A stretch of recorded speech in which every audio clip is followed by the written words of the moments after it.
Hey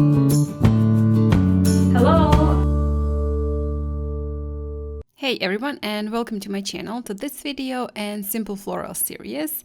Today, also as the previous few times, I will be using this Clairefontaine Fontaine watercolor paper, 100% cotton. It is 20 by 40 centimeters. I've divided it into 3 parts. All the materials I will be using for this painting are listed down in the description box, so you can go ahead and check them out.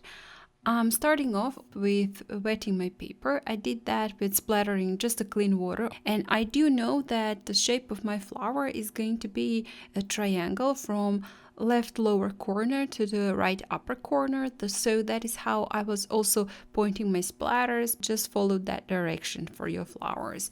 Afterwards, I have just mixed some violet and brown to create this beautiful, gorgeous violet color, and then splattered on top of my water, my splatters with water, smudge it slightly with my brush, just creating the shapes that the flowers are gonna be. And on the bottom part of each flower, I do want it to be slightly darker, so that is where I was adding a little bit more of the pigment. Afterwards, just few splatters with some sap green, and mostly on top, and I did not splatter green on the lower part of the flowers. Now with this beautiful script brush, liner brush, I'm just doing the stem and picking up some dark brown from the Etchr palette and just adding a couple of smaller stems for some of the flowers.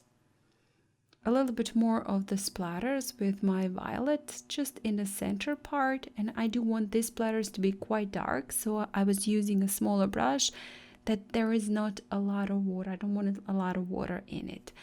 I also decided to add a couple of leaves using again that sap green, and those leaves aren't gonna be any particular shape. As you can see, I'm just tapping in with the tip of my brush.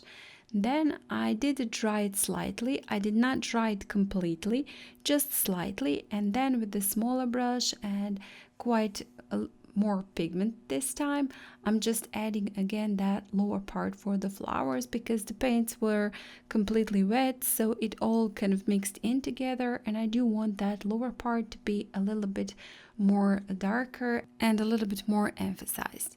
Afterwards, I did dry it completely and then added just a little bit more of the splatters, again with the smaller brush in the center part, and with that I'll be finishing off this one. And you can see also right now the previous two. You can find the links for those in the description box if you want to check them out, and maybe follow this series where I did few simple flowers before and also planning to do a couple of more. So thank you so much for watching this video. If you do like it, please hit the like button, share it, comment. If you haven't still, please do subscribe to my channel. There is a lot of videos, tutorials for the beginners and also intermediate. And thank you again so much for watching. I hope I'll see you next time. Bye!